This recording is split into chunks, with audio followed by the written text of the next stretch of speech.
Hey everyone, welcome back to the cyber civil engineers. Friends, पहले video देखिए, उसके बाद बात करेंगे। और समझदारी के लिए, अच्छी अंडरस्टैंडिंग के लिए वीडियो को अंत तक ज़रूर देखिएगा। Here we are having two cubes. One of them is kept in curing tank for last 28 days and the another one is kept in dry air for last 28 days. Now we will check the strength difference in between both of them. ये वाला लो, wait दिखाओ इसका पहले।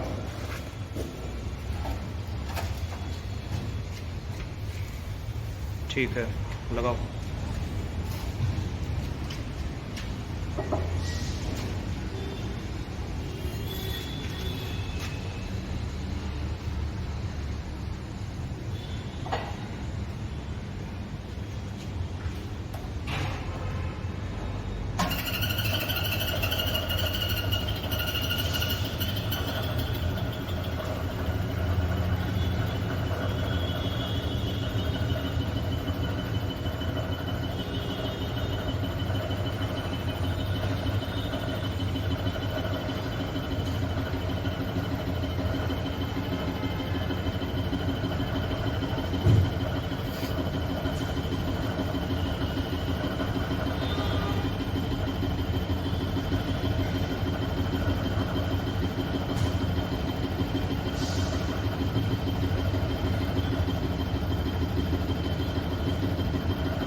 निकालो।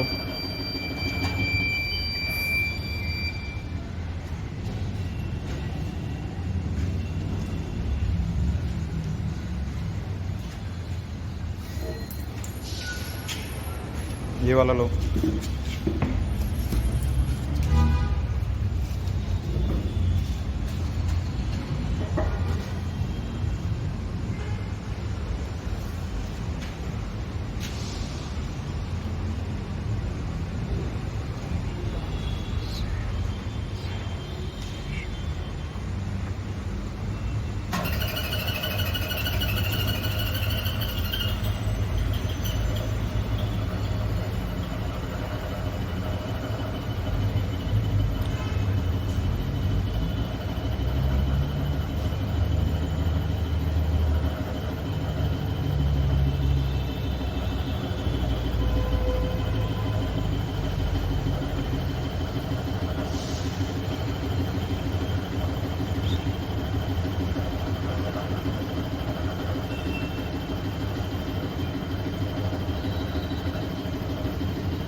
Both the cube tested by the same person on the same day from the same batch of concrete and from the same grade of M55. The strength difference came out to be 24 MPa, which is 33% of the cube which is kept in curing tank. Further, the cube kept in air was under shade. If we keep that direct in sunlight, the strength difference may go up to 40 to 50%. Further, the reduction in weight of 300 gram is also observed. So as soon as the water evaporates from the concrete, the space is occupied by the air voids, and more the volume of air voids, more will be the volume of total voids. So volume of void is directly proportional to the void ratio, and void ratio is directly proportional to the porosity and permeability. So as more will be the ingression of chemicals like sulfate, chloride, moisture, and carbonation. Carbonation is a electrochemical reaction between carbon dioxide, calcium hydroxide, and moisture that drop down the pH value of our concrete and makes our steel liable to get rusting. If not so, if the high amount of moisture enter in our concrete, and if our aggregate is reactive, then ASR reaction may take place, which is considered as cancer for the concrete. So to avoid all these phenomena, we should stick to the correct civil engineering practice. That includes do proper curing, provide proper cover to the concrete, and do proper CPCC coating as per guidelines. Thank you. दोस्तों, सरल भाषा में समझाने की मैं आपको कोशिश करता हूँ। जब भी कोई बीम, गर्डर या कॉलम या कोई भी एलिमेंट आरसीसी का कास्ट होता है, किसी भी आप कोई मकान, दुकान या कोई भी इंफ्रास्ट्रक्चर बनाते हैं, तो उस टाइम पर ये कंक्रीट के क्यूब्स भरे जाते हैं ताकि हम लोग उसकी स्ट्रेंथ का पता लगा सकें। वैसा ही हम लोगों ने भी किया। हम लोगों ने एक क्यूब को क्यूरिंग टैंक में रखा, यानी कि पानी में रखा 28 दिन तक। दूसरे क्यूब को हमने एयर में रखा 28 दिनों तक, और 28 दिन के बाद जो हमें इसकी मजबूती की जांच करनी होती है, हमने वो की। तो जो क्यूब हमने हवा में रखा था, उसकी जो मजबूती है कहीं ना कहीं वो 33% तक कम आई है दूसरे क्यूब से, जो कि हमने पानी के अंदर रखा था। अब ऐसा होता क्यों है? क्योंकि हम लोगों ने उसको एयर के अंदर रखा। अब उसके अंदर का जो मॉइस्चर था, जो कि सीमेंट को चाहिए होता है अपनी रिएक्शन के लिए, वो इवेपोरेट हो गया। वो उसको उतना मॉइस्चर नहीं मिल पाया। जबकि जो दूसरा क्यूब था जिसको हमने पानी में रखा, उसमें सीमेंट को पूरा मॉइस्चर मिला, हाइड्रेशन और केमिकल रिएक्शन और मजबूती को लेने के लिए। दूसरा, अब क्या होता है कि अगर आप ठीक से क्यूरिंग या फिर अपना जो तराई करते हैं घर में, मकान, दुकान जो भी है, अगर वो नहीं करेंगे तो आप देख सकते हैं कि आपके दुकान या कोई भी इंफ्रास्ट्रक्चर है, उसकी मजबूती 33 से 50% तक कम हो जाएगी।